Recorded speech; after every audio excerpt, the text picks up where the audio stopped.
Mhm. Hi, good afternoon, and thank you for joining us for another episode of CIO Leadership Live. I'm Mary Fran Johnson. I'm the Executive Director of CIO Programs here at IDG, and I'm very pleased to have with me today Vince Kellen, who is the CIO of the University of California at San Diego. Vince joined UC San Diego back in 2016 to provide leadership and management of all aspects of IT, resources, and program initiatives. Last year, this university was ranked as the 15th best university in the world by the prestigious academic ranking of world universities. Vince is also responsible at UC San Diego for supporting an innovative and robust IT environment across the campus.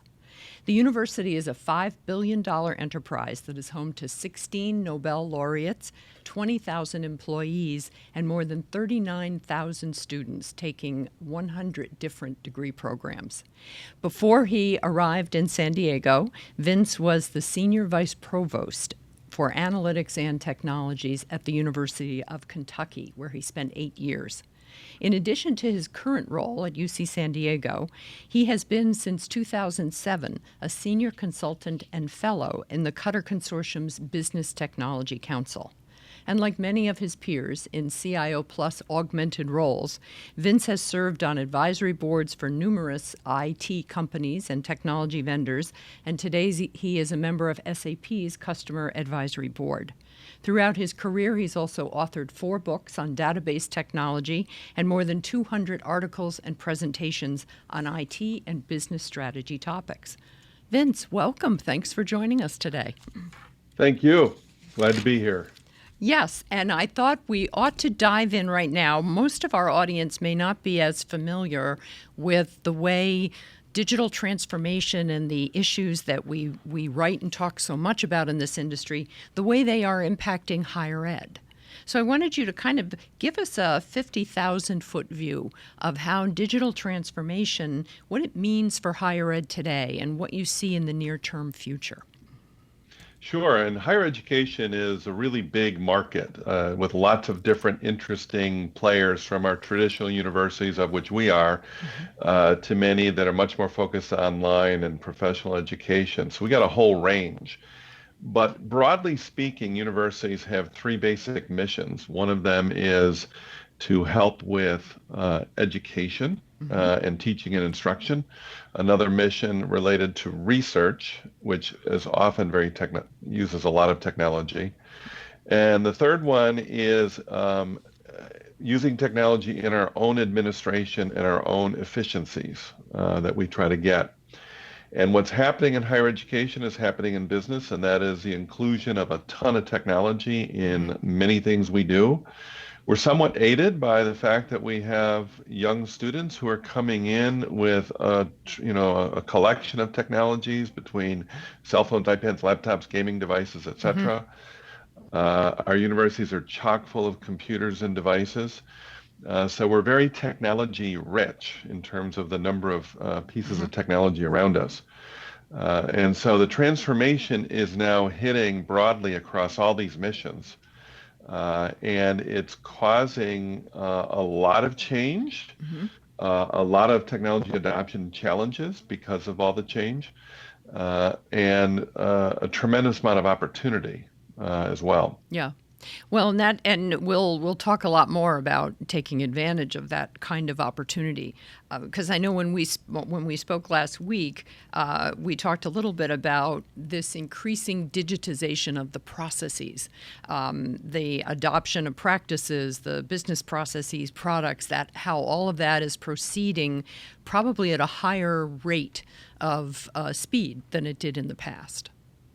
Oh, no question. Yeah. All universities are using modern, what we call enterprise systems, ERP systems. In fact, we have many pieces of software to handle our various business processes. But even something as simple as, when you graduate a university and you have a transcript, and later in life you want to apply for a master's degree, you call us and say, I want my transcript sent over. Yeah. Well, that's now getting digitized and Hmm. probably in the near future will be subject to blockchain technology, Yeah. in which much of that gets automated. So yes, we're seeing that continual, it's like the waves coming to shore. Every period Hmm. of time, there's another thing, another process to optimize and improve. We have one wrinkle in higher ed. We are the land of complex operations, so we have a Hmm. lot of processes. Many of our processes handle a smaller number of transactions, which is very different than a larger corporation, which might have fewer processes and a very large number of transactions. Hmm. And as an example, our philosophy department may hire a faculty or so every few years. So it's a process they have to execute, but not very frequently. We got a lot of processes like that in higher education. Hmm. Now, has the proliferation of all the tools and technologies, how much has that changed the classroom experience for the students at both at UC San Diego and the other universities that you've seen? Because you're very active in the Yeah. education community. Well, that's kind of a bipolar answer. On one side, you can walk into most university and still see students sitting in seats much as they did 100 years ago. Hmm. And you still see the primacy of the face-to-face interaction. Yeah. But what's been going on, in some cases quietly, but in some cases with a lot of public fanfare, is a lot of use of internet video and audio streaming, Hmm. lecture capture, interaction devices within the classroom and outside the classroom to enrich the learning experience digitally. And every major university is very focused on that, as are Hmm. we. Yeah. Do you think, is it likely when you look ahead and think about the next 5 to 10 years, is it likely that the major universities will all have a hugely significant online presence? Like they may actually end up with more students online than they do in the classroom? Are we Well, heading that yeah, way this quickly? uh, in the 5-year window, no. In Okay. the 10-year window, we will probably grow our digital interactions in the areas of what we call relearners, adult learners who are coming back multiple times throughout their career. Hmm. And that's more likely the case where we'll see more online. At that 18 to 22, 23-year-old range, I think we're still likely to see a lot of face-to-face on-premise education Hmm. because more than just education occurs at the university. In many ways, the students are trying out their independence from their families for the very first time. Yeah. And universities have that role too. Hmm. Well, and one of the things that we talked about previously, which I thought was a very interesting take on it, was the idea that human beings shape technology more than the opposite. And the view today seems to be that technology is changing our brains and that children exposed to screens at the age of 2 years old, that their brains are rewiring and all. But you have a different take on that. Yeah, I do. And it's certainly informed by my PhD work in the area of cognitive psychology and learning. Hmm. And while there is some measure of neuroplasticity in the brain is structured in such a way to process information in a very peculiar and human way.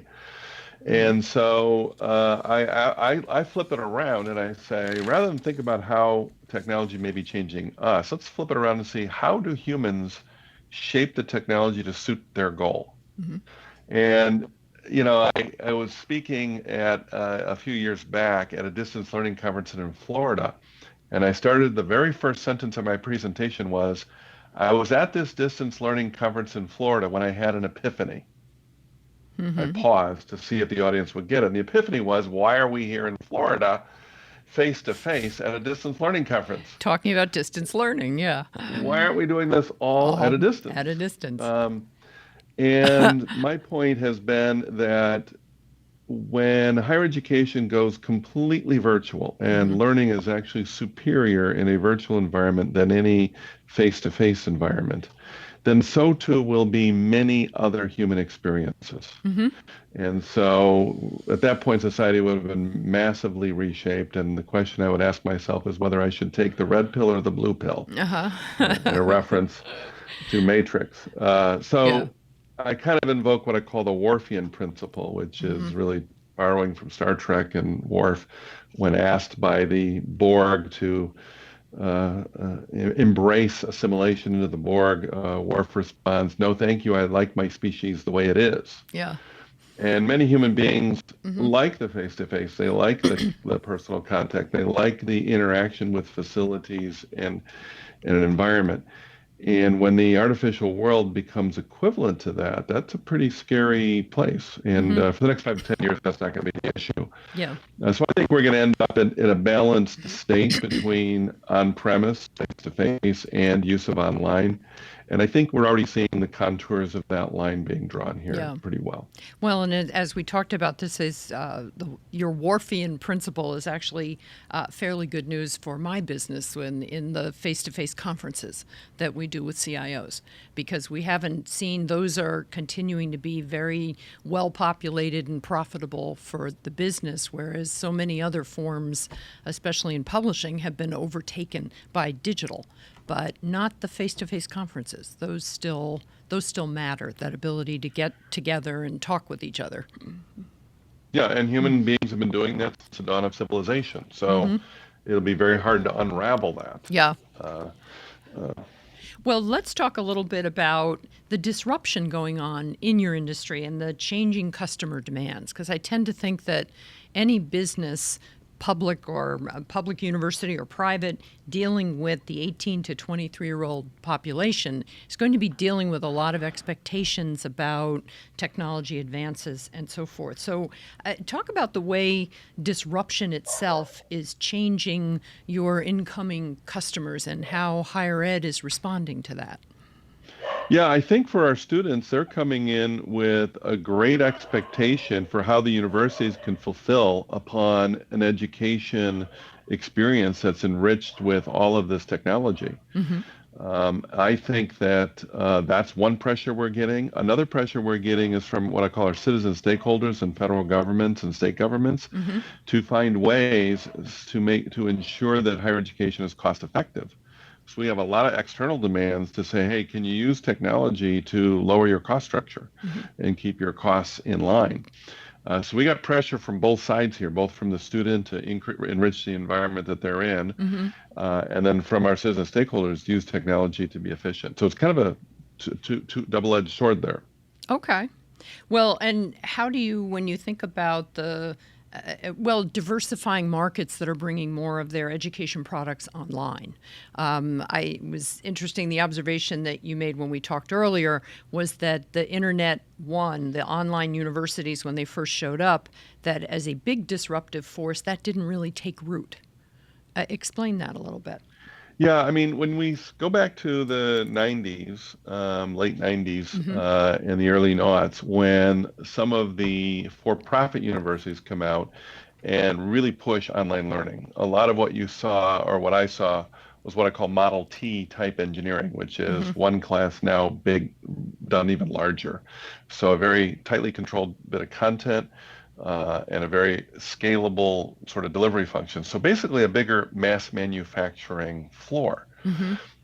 And obviously those models, as we look at them today, did not stick for a couple reasons. One, I think they were trying to carve out new markets for which the cost effectiveness ratio wasn't so high. And in fact, the ballooning debt of students was borne more than half by students who attended those types of universities. But I think what we're seeing coming up now is a little different, even from some of the for-profits, which is trying to be extremely cost effective and a little more tailored and a little more personalized for the learner. Hmm. So you got a little startup like Minerva, which is doing using technology in a great way for a very small population of students right now.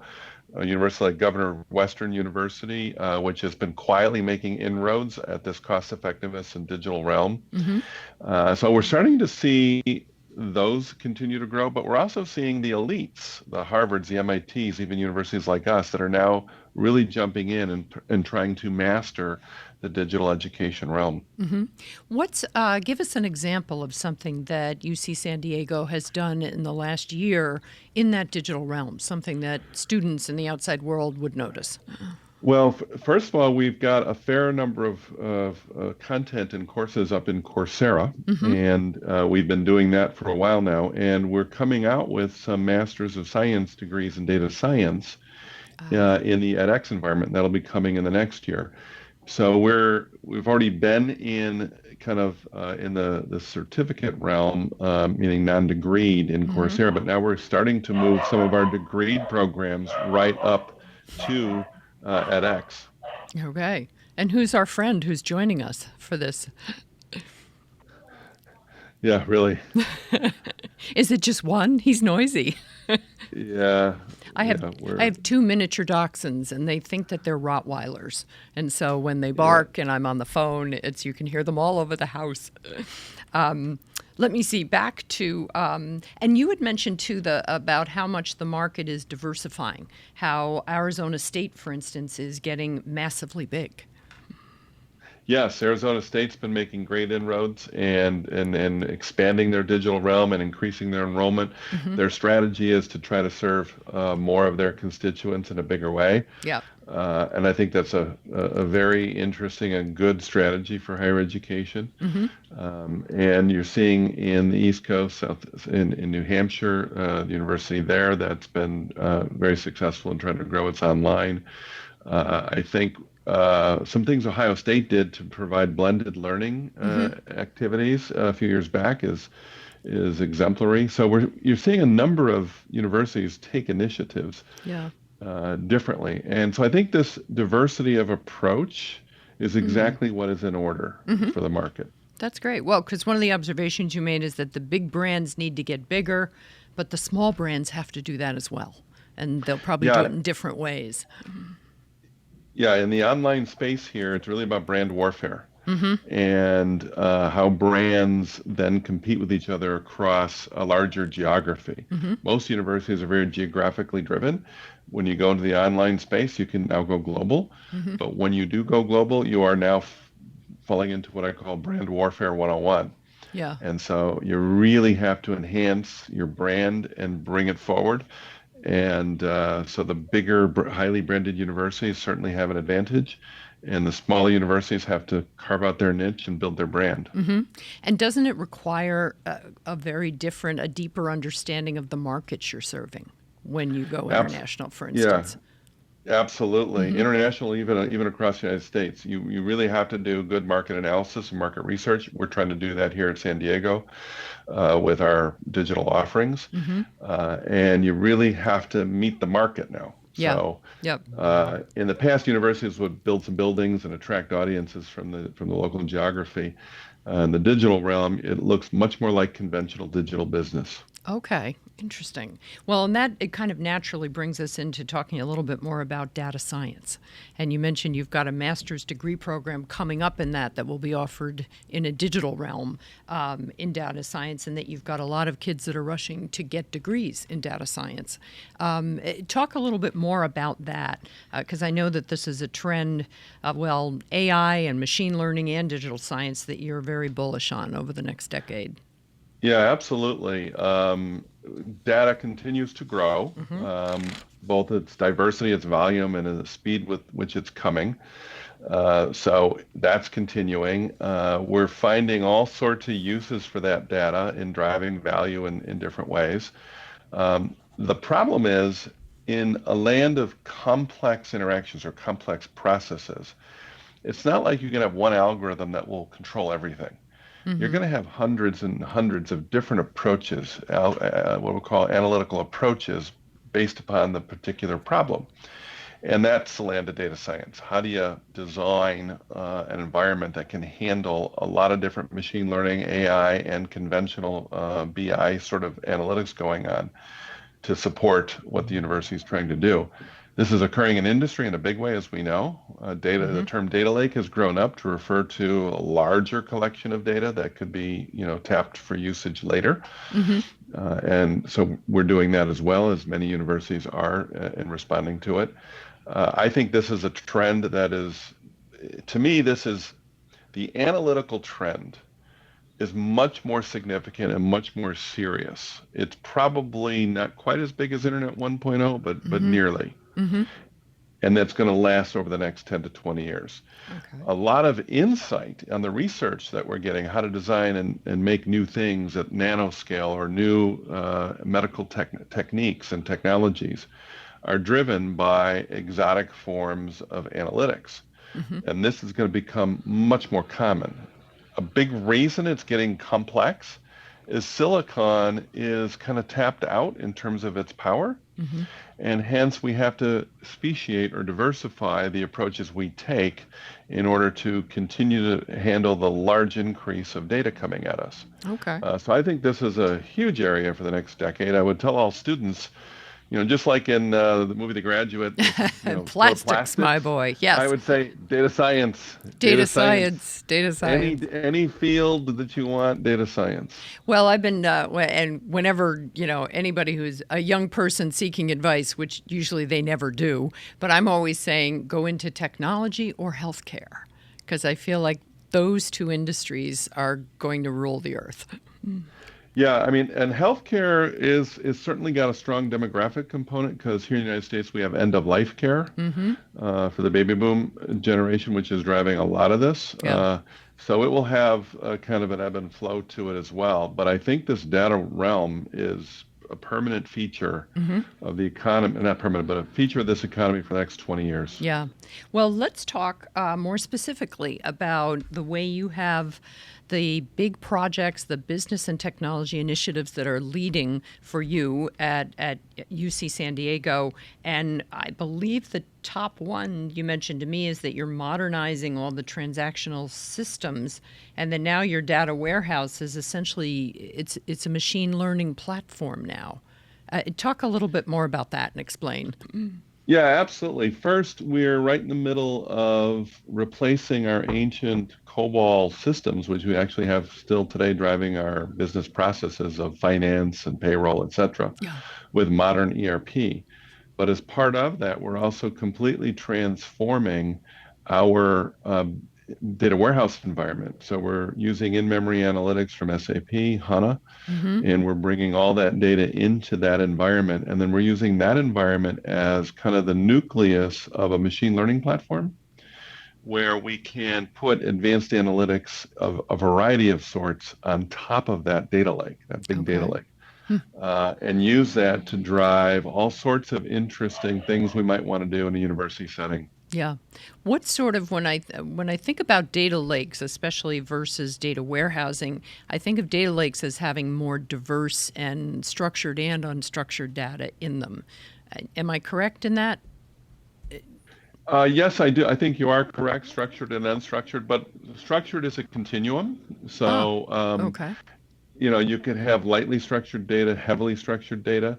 The reality is most places, both businesses and universities, have still not tapped their structured data well enough. Okay. And when you enter the machine learning world and the AI world, while it's very good at unstructured data, wherever there is structure, that even enriches the models more Mm-hmm. so. Mm-hmm. So we're taking kind of a both and approach. We're trying to enrich our sense of the structure of our data in this very clearly articulated what we call activity hub design, as well as enable unstructured analytics as well. Okay. So I think it's a both and. It's not an Okay. either or. All right.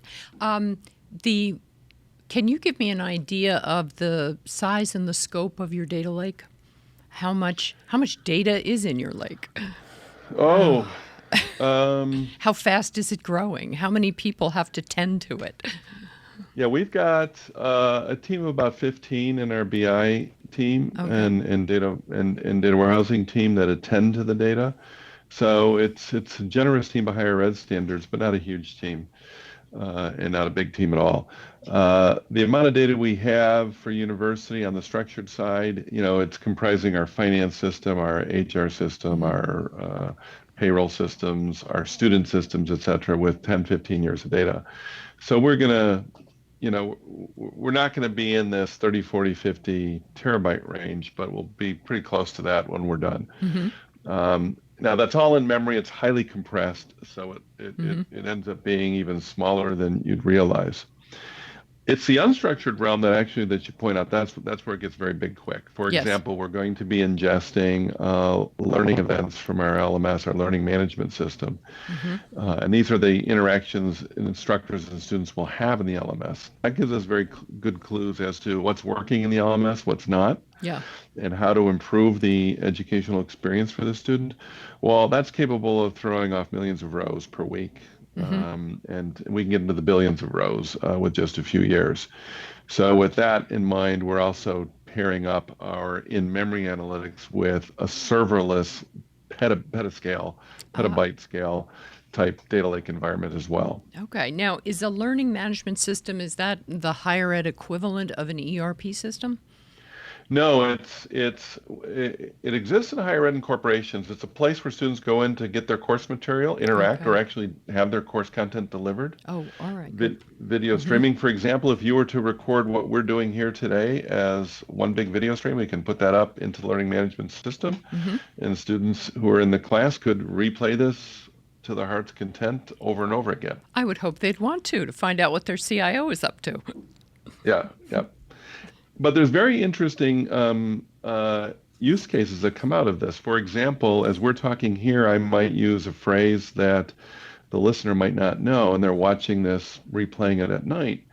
And if they're searching 3 or 4 times for this peculiar phrase, we'll call it digital transformation, we can have 2 hypotheses about that activity. One, they're very confused, or 2, they're very interested. Yeah. With the assumption they're probably confused. Well, imagine the technology suddenly alerts an expert who says, "Oh, are you listening to Mary Fran and Vince talk about digital transformation? No, here's what they mean." And that person can call them up on their cell phone right in the middle of. It sounds creepy, but if you turn it into a value-add opt-in service where you can get just-in-time tutoring while you're interacting with your course material, that's not a bad example of how the technology can enrich the environment. Or even just simpler things like the technology inserting some content relevant to the discussion that's going on automatically for the learner. Okay. Well, considering the enormous modernization system you have going on, and I think you said one way to think about it is that not a single part of IT will be unscathed, that everything is getting changed. This is a process that you started when you got there about 2 years ago. Correct. Tell me what sort of structural type changes you've made in the IT group. Talk a little bit about the size and scope of it and how IT is organized differently now to deliver all of this change that you have going on. Yeah, we're about 400 IT staff servicing the institution at the central level. We have another IT group that handles our healthcare side of life with a separate CIO, so I'm going to set them aside. And then we've got probably an equivalent number of IT people sprinkled across the university, mainly in the area of researcher support and faculty support. Okay. Our research business is a $1.2 billion business just by itself. So we got 400 staff here. What we've done in the last year is we've stood up an enterprise architecture function. It has about 7 enterprise architects in it. We've stood up a project management function with a very strong discipline around project management. We've stood up a total quality management function that handles the continued education of IT on Lean Six Sigma. We're a Lean Six Sigma shop. We put all 400 employees through Lean Six Sigma Yellow Belt training. We've got about 15 plus who are Green Belt certified, and we probably have 3 or 4 at Black Belt level. The training that we did in this, of all 400 people getting some process training in Lean Six Sigma, has resulted in 1,800 employees total now at the university have been through Lean Six Sigma training, with more coming. I wondered if it extended beyond IT people, if there were also It did. on the business side. And extended bottom up. Yeah. So we've added some of those pieces to our structure, and then the bigger changes are going to occur when we start to empty our data centers. One data center is empty. We're going to empty the other one in the next 2 years. And then we'll be pretty much 100% cloud or 90% cloud, with some older systems that don't lend themselves to the cloud still being run on-prem, but in a colo facility versus within a data center that we're running. Okay. And you're also in the process of, I think, standing up a data sciences operations group. Yes, as part of it, we're looking at how do we support all the analytical work that's going to need to happen. And so we're looking at a data science operations group, which has 2 main functions. One of them is to handle data logistics, how to move data in and out of these environments, hopefully real time and incremental. via modern technologies in the cloud. And then the second piece is how do you design the different forms of analysis needed, from Hmm. data architecture right to designing a machine learning approach to tackling an analytical puzzle. Interesting. Well, and you had mentioned too that what you're doing, you don't consider it DevOps or even data ops, but DS ops, data science ops. Is that Yes. so? That's going to be the next new thing after DevOps. Well, when you go to the cloud in a software as a service solution where you're now kind of out of the software engineering game, Hmm. which I think is appropriate because software engineering is what I call the LeBray tar pit for the naively over-optimistic. Everybody jumps in thinking they can do software, and then when they write a bunch of software 7 years later, they got to rewrite it. And now they're Yeah. looking just like any of the big software houses faced with rewriting their software. Yeah. And we often don't include those costs. So when we go to the cloud and software as a service, that activity drops down rather significantly. What doesn't change is the need to integrate data between various systems. While we're going to have an ERP system, we have another 15, 20 systems around that comprise to make up the various pieces of software we need to run our business here. That data has to get moved in and out of those Hmm. and into our analytical environment. So there's this data movement piece that has to get tackled. And then the development activity now will be how to create quick integration points very quickly when new Hmm. software comes on board or changes. And then secondly, how to create data science packages and workloads Hmm. and get them working in the environment. So development, instead of being DevOps, meaning we're developing software and then moving into operations and improving that cycle, now we're trying to bring on stores of data, get them integrated, and get the analytical routines built quickly. So that's what I Interesting. call data science ops. Data science ops. It's cool. It sounds like it's very much the next steps that a lot of big enterprises will be encountering. I think that's where we should be. I mean, Hmm. data is at the core of competitiveness for human beings and businesses, so Yeah. we should do everything we can to shore that up. Hmm. Well, and with the 4 books you've written on database technology, it looks like you picked a really good part of IT to have your expertise in. Yeah, yeah. Well, I torture my staff with my questions, but so far they've been I was very good at wondering, correcting yeah, me. I was wondering how hands-on you get with the DS ops teams, whether they hide when they see you coming. Um, in some areas, I'm deeply in touch with some details, but they're all very skilled, very capable people, and they're very Yeah. good at telling me when I'm all wrong. Yeah. Well, let me see. Another, you mentioned the Lean Six Sigma and the training around that. Is that something that came with you when you joined UC San Diego? Was that new to, or was that already underway when you got there?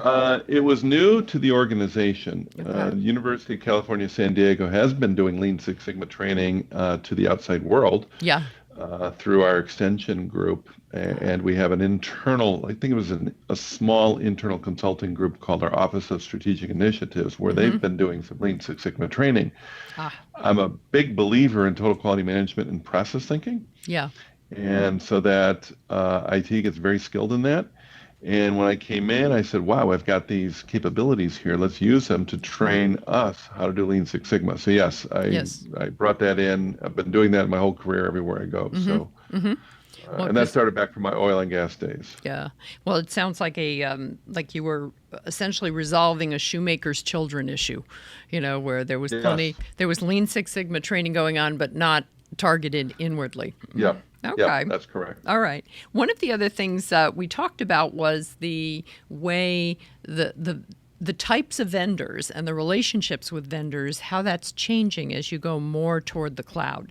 And you mentioned that you're basically working with the big three, with Microsoft, Google, and Amazon. How has this changed your role as the CIO, or do you see any difference in between working with, the famous, well-known on-prem vendors, and then as you move more to cloud vendors? What sort of differences do you see? Yeah, I think that the biggest change for me is we move to the cloud as I get much more involved in contracting issues and Yes. contracting terms Mm-hmm. and service level agreements and limits of liability. Fortunately, I got some background running and buying and selling businesses in the past. At least I have a little bit of knowledge there. Mm-hmm. But I spend way more time knifing into those issues and serving as a negotiator on behalf of the institution for those vendors. Yes. And then trying to figure out solutions to that contracting puzzle. Mm-hmm. Because many of the, we'll call the hyperscale vendors, want to give you a standard click-through agreement that isn't very customized. Right. And most bigger enterprises do not like doing that, so we end up having to talk. Mm-hmm. I also spend a fair bit more time trying to make sure I understand each of those vendors' product strategies, where they're going. Yeah, the roadmap's very Because important. Yeah. they're coming up with lots of tools and technologies very quick. Amazon's been setting the way there with new products, a pace of new product development that's been very fast. You got serverless technology coming in. You've got FPGA field programmable gate arrays. You've got TPUs, TensorFlows, and other things that these vendors are coming out with quickly. So I spend much more time trying to understand their product roadmaps than I had done in the past. Yeah, and to figure out what you're entitled to without extra charges in your contracts. Absolutely. Yeah. Maximizing the contract. Yeah, we've been doing a new session for the last few months at my CIO Perspective series, and we call it The Trouble with Cloud Contracts. And we have an IT attorney who joins me on that discussion, and I get a couple of CIOs who are in various stages of negotiation with cloud vendors. And then we do a workshop around it, and it's been very popular because everybody is finding out how different it is. Yeah, I started working several years ago with a firm called Strategic Blue out of the UK, which had started very early with the birth of Amazon Web Services on cloud brokerage and cloud reselling. But this particular firm takes a different look at it. They take a look at it that's coming from other commodity industries like the energy business and how deals and contracts get structured there. And Strategic Blue has been analyzing this concept of cloud sprawl, meaning you have all your workloads in the cloud and you think you're cheaper, but the reality is you're consuming the cloud in such a way that you're probably spending twice what you should be. In addition, you got these on-demand workloads versus these pre-purchased or reserved instance workloads in Amazon terms that have significant price differences, and how to take advantage of wherever you can the lowest cost reserved instances, and essentially pre-committing your spend. All of that is very complex in these environments now. Yeah. It's computationally, it's actually a big data science problem too. It is. Well, and I was just thinking that so many CIOs at some point in their career path have gone back to business school to get an MBA, and I wonder at what point they will start going to law school and making sure they have a Juris Doctor to go along with their qualifications. Well, I think our future is going to be much more in the realm of supply chain expert. On how to, and the other thing I do in the cloud now, when you go to the cloud, I actually have to understand regional networking and how do the clouds connect to each other across the world. What's their redundancy strategy? So I'm very involved in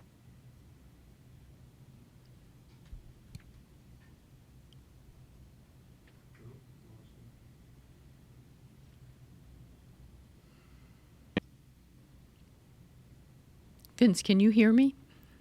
We lost your sound there for a second. Can you hear me? Sorry about that. There you are. You're back. Yeah. Okay. Yeah. So I think our future is going to be in the realm of looking at the supply chain for data and technology, and working out all of the logistic price contractual issues. Okay, fair enough. Well, and when we were talking earlier about your top technology and your top business issues, when I asked you about the top business issue, you mentioned how important it is for the university to grow the digital education products. Is that your number one kind of the business goal that you're focused on? It's one of them. We have a couple of key goals, and certainly we've got an initiative here at San Diego called our Strategic Academic Program Development Initiative, which is looking at ways of mixing on-premise and digital learning experiences cleverly together. Yes. And it's reaching out to our faculty under the guidance of our EVC Elizabeth Simmons. And the faculty are coming up with a number of proposals. Mm-hmm. What we're doing in technology is making sure that all of our core content can be distributed across a variety of channels, distribution channels. Okay. Uh, and so we're trying to adopt a more modern sort of web-based distribution approach to our content. Interesting. And so that's happening now, and we want to grow that significantly over the next 5 years. Mm-hmm. Does that lead you into hiring in different skill sets and talents into the IT group than you have needed in the past? Or is all this kind of evolving? It's more of an evolution. We've always needed what we call instructional designers and instructional designer technologists, Mm-hmm. people who are very familiar with the technology around instruction and the techniques for doing so. Yeah. We just now have to hire a few more of them to handle this particular work. I think the analytics side is much more interesting here because all these tools have data, and there's a need for faculty and others to analyze that data to look at how well the students are doing. Mm-hmm. And so, to me, that's creating a need for learning data scientists familiar with learning theory and how to apply the theory of learning into analyzing the data. Okay. When you think about the way the IT organization is evolving, your own there at UC San Diego, and also what you hear about when you get together with other higher ed CIOs, how is it changing? What are some of the near-term skill shifts and talent challenges that higher ed specifically is facing over the next few years? From an IT standpoint, the biggest one right now that we're all harping on is security. Okay. We haven't talked about that yet. Yeah. Yeah, we haven't. Security professionals are in such hot demand. If they're good, they can leave quickly for better opportunities in industry. So in higher ed, we have a harder time trying to keep them. And that's obviously one key area. I think this realm of workers who are extremely shrewd in different forms of data design, data architecture, and data analytics and machine learning, that's the next one. Okay. That's a scarce skill set that's hard to get a hold of. Yeah. And so those are probably the top two. Obviously, project management looms larger in this sort of data science ops world and use of cloud providers, where we're structuring projects to deliver new products. So sometimes that's a skill set, but it's not necessarily the hot one. I think the two biggest ones are security and data. Right. That's our biggest holes. Yeah, that would make sense. Is the university doing anything either with a planned digital offering? It makes sense that you're trying to develop more data scientists. Do you also have cybersecurity course offerings, or? We have some at the university here. That's not necessarily a big focus area for the university, but we have within our engineering school ability to take courses in that area. And so at our university, not so much, but there are other universities that have very strong security training and courses available. Vendors have a bunch too. There's certification you can get in security independent of a university. Yeah. So I don't think the shortage is so much of educational opportunities. It's just a shortage of people taking advantage of them as this demand is growing so quickly. Yeah. Well, a lot of the CIOs that I talk with, we always, especially when we start talking about cybersecurity, we always talk about the talent challenges. And so many of them have had to fall back on developing their own. Basically growing and rolling your own security people. And a lot of times they come out of data center and engineering areas. Yes, that's correct. And we're starting to adopt that approach here by ramping up our use of student interns and recent student graduates. Even if they can't stay with the university long term, we want to at least take advantage of them as long as we can. Yeah. Every bit of experience helps, doesn't it? I want to talk more about, you had mentioned the projects that are producing products. That's, you and I talked a little bit about that. I've run into some CIOs in certain kinds of companies where IT has been reorganized to think more like product teams than just project managers. And often that there is a lot of agile development going on. There's a lot of collaboration and business people. In fact, sometimes the product managers are business people that are part of a particular team. And you had an interesting reaction to that you've got product areas, but you've also got a lot of service areas. So for UC San Diego, that doesn't necessarily make sense. No, I mean, if you're going to create product in a development environment, in a DevOps environment, yes, you're going to have an approach, both on the project management side and on the sales side, of how to create that product, how to market it, how to bring it to market. Mm-hmm. But as soon as you get to now having a large number of customers consuming that product, you're probably not going to use the exact same product function that created it to service it. And most large software vendors don't. Okay. The servicing, the customer servicing comes in a different way. And so in higher ed, most higher ed shops in IT are about 80% services, not mandatory services we have to deliver. 20% of our work is in what we call product development or projects. Mm-hmm.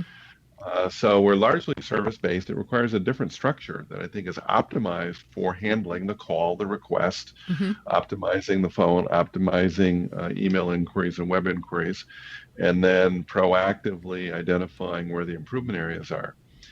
I think the reason everybody's spinning over to product is, product management is many of the big software houses since the 80s have been doing that.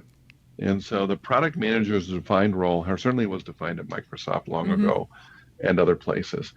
And industry is starting to adopt that. I think they're also adopting it because of the failure of the project management discipline to really deliver on its premise. And so to me, we're certainly bringing in a flavor of product management to my unit, but we're also very much beefing up what we're doing in terms of project management as well. Yeah. Because the reality is a product manager uses project managers in order to deliver the product. Of course, of course. Well, in a few of the places that have switched over to thinking about it more in terms of products and product teams, talk about how differently the IT people think about the work that they're doing. It's not just get in there and get it done and move on to the next thing. It's more involvement, I guess, over the lifespan of it. So that makes a difference. That's attitudinally a big difference. It does, and the IT worker then gets committed to building a product and releasing it. Although in many cases in higher ed, our teams are divided up by product definitions anyway. Yeah. So, for example, I've got a team focused on our student system, and that's their product, that's their baby, they're vested. Right. So I think if you're using product management to solve a motivational issue, that's not the only tool in your arsenal. You got other tools you can use too. Okay. Give me for instance. What other tools would you use? One that I've continued to do to this day that I've always believed in is I like my staff to develop their own passion inventory. So, and then I like to see where we have training or what I call learning opportunities for them that it's aligned to their passion. So I always keep talking to both my senior managers and the next layer down is what we do here is we align passion to mission. So you have to, and some employees, the passion leaps up, they're passionate, they absolutely want to do it, and they tell you about it. Some employees are not that way. They're a little more quiet, or they're not certain what their passion is. Yeah. What we have to do with every employee is reach them and find out where their passion is. Make sure it's in a place of most premise for them, meaning it's something they can actually do. Yeah. You then get them on it. Now, if it's taking them out of their current line of work, I better do it, because if I don't, they will do that. Yeah. All good employees will follow their passion regardless of the job you've given them. I don't think I've ever heard of a passion inventory. Is that like a bucket list for work projects that I love? Or you can think of it as a little bit broader. Why am I here on this earth? What do I want to accomplish? Yeah. And I'll give you a counterintuitive one. Years ago, when I was CIO at DePaul, I talked to an employee about his passion. He said, well, my passion is music. I have this computer job so I can get money to do my passion. Ah, okay. I said, okay, how can I help you get on your passion? He said, well, if I could have a slightly more flexible schedule, that would really help me. Mm-hmm. I said, great. I think we can accommodate that. There we go. You gave him practice time. Yeah, meaning he was in a role where we could easily put him in some flex Yeah. time and slide his schedule around. It actually was beneficial for us because he was in a key what we call field support role, Mm-hmm. where that makes great sense, especially seasonally. Yeah. And so it was a win-win. Now, it wouldn't have come up if I hadn't asked, what's your real passion here? Right. Right. And a lot of us are afraid to do that, but I feel like a good employee is going to follow their passion. They just won't tell you. Mm-hmm. So it's better to get it out and Yeah, bring it on that's a good point. They're going to know what their passion points are. It's whether or not they have the level of trust with you that they will share it. Well, that's the key. Yeah. That's exactly Yeah. right. So when we start to do organizational restructuring Mm-hmm. and terms like product management, et cetera, Mm-hmm. as kind of a way of getting at that basic trust and passion alignment, just cut through that. Just go right to the passion and the trust. Yeah.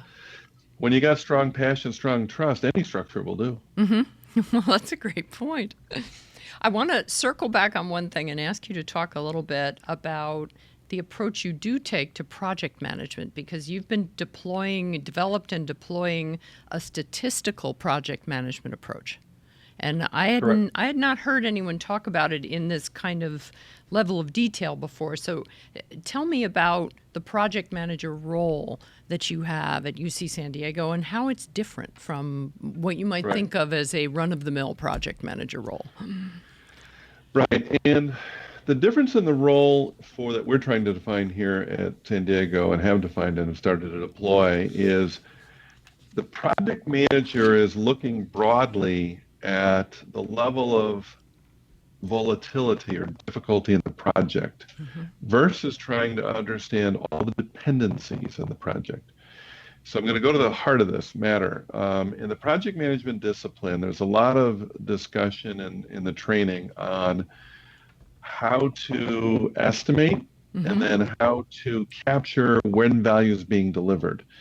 And a lot of it is through modeling the dependencies carefully and modeling the resources aligned carefully.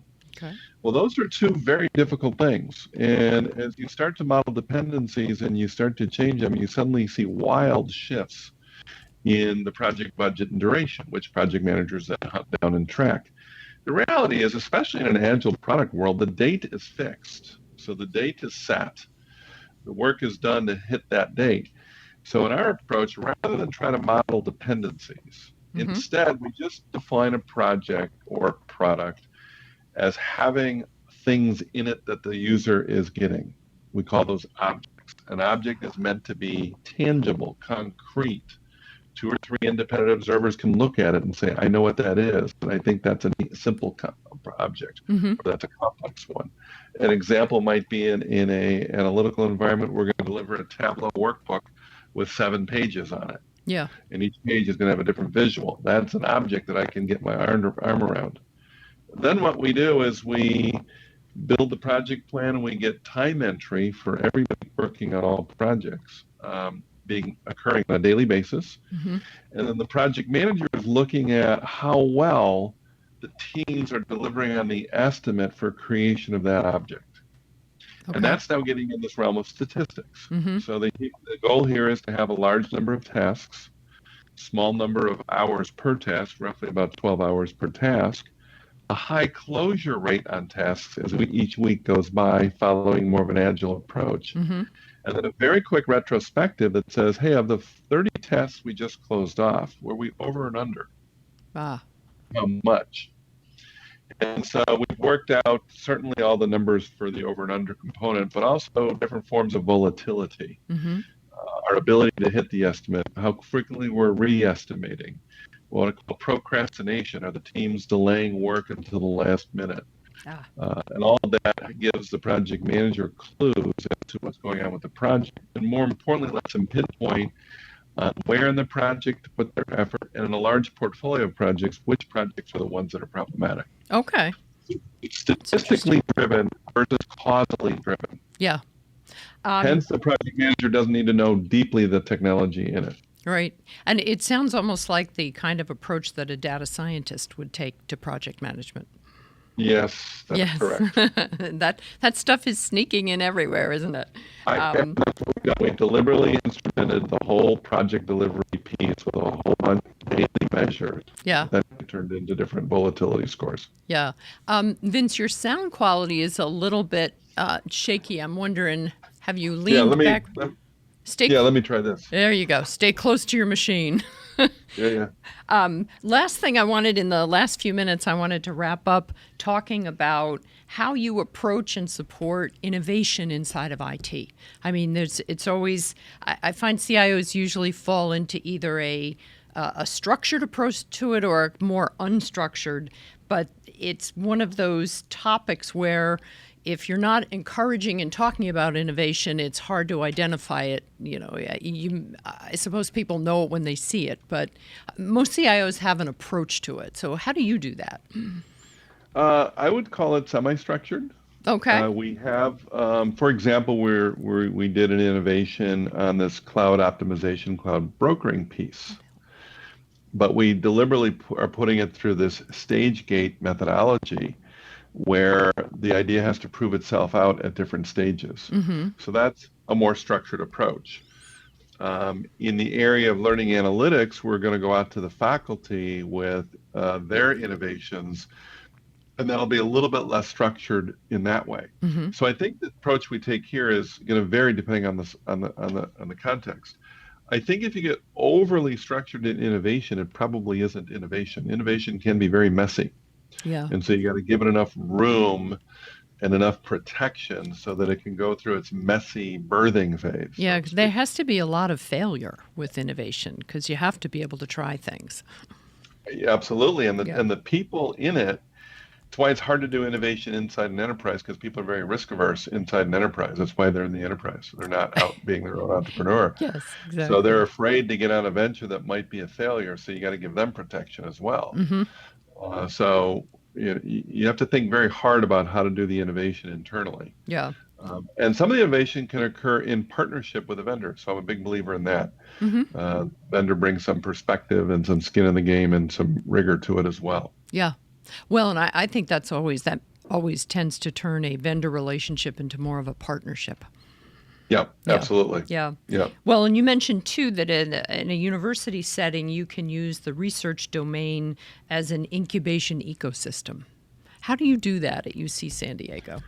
Well, in fact, with our analytics environment, we're about to do that. We're about to go out to the faculty and say, we have these large collections of data that we certainly want to use from an administrative standpoint. But in your research domain, you might have insight into how to tackle this. And so I'm sitting down with our Teaching and Learning Center director, Gabrielle Wienhausen, and she's putting together her learning data scientist positions. And the purpose for that is to then work with the faculty on the data we're collecting on innovative uses of that data within their teaching and instruction. And so I think that's one way we're trying to tackle that. So I look at the faculty as kind of a crowdsourced environment, so to speak. Yes. Or I call it community sourced. So IT doesn't have to be the font of all wisdom. It can community source things out. In fact, we're doing that with analytics writ large. We're trying to say IT cannot tackle all the innovation in analytics. We've got to get everybody engaged. So we're adopting this what I call community sourced model with a community practice manager. I like that terminology better, actually, community sourced. Crowdsourcing always sounds like something on the edge of a riot to me. Yeah. It sounds a little too chaotic. One of the things you mentioned was that you've got a performance evaluation tool that started out as research and a pretty cool idea and is now something used widely. It started out as an innovation work in one of our academic colleges divisions, and got popular there and got used throughout the university. And then just recently, we've raised it to the level we call an enterprise application, and are hardening it a little bit more. and then bringing it forward. And that's an example of what I call community source software development. In fact, in our new enterprise system and data warehousing environment, we got a robust API strategy because we want to have an API economy fueling this innovation potential where people can get at the core administrative data safely, but do their innovations. Okay, excellent. Well, and as we wrap up here, we are at our 1 hour mark. I'm always so amazed at how fast the hour goes by. I always like to give people an opportunity to just give a parting bit of advice to other CIOs, maybe who've been listening to the kind of issues you're dealing with and things you're talking about. What is a piece of advice for CIOs who want to encourage more innovation, who want to get their enterprises moving more quickly toward data science and toward the future? What do you advise? Oh, my goodness gracious. It's a multi-level plan, probably 6 or 7 levels that have to be well orchestrated. Like a 3D chess game. Yeah, a 3D chess game. And then you need a lot of good people to help drive it. And for all the good people who might be listening to this too, there's no better time to be in technology than now. I've been in it my whole adult career, and it's been the most wild and fascinating right now. Yeah. Yeah, it is wonderful. And it's been wonderful having you with us here today. Thank you. Thank you. Thank you. We could go for another hour. I'm afraid so, yes. But they're going to kick me out of the studio here, so we will have to wrap up. Thank you so much for spending the time with us today, Vince. Now, if you joined us late, and you can still watch the full episode later today on CIO.com, or you can listen to an audio podcast of my conversation with Vince wherever you get your podcasts. And I wanted to invite you also to join us for our next episode on Tuesday, December 11th at 2 p.m. Eastern. I'll be joined by CIO Elizabeth Hackinson, who is with Schneider Electric and has in the past worked at AES Corporation. So we thank you very much for joining us today at CIO Leadership Live, and I'll see you next time. Take care.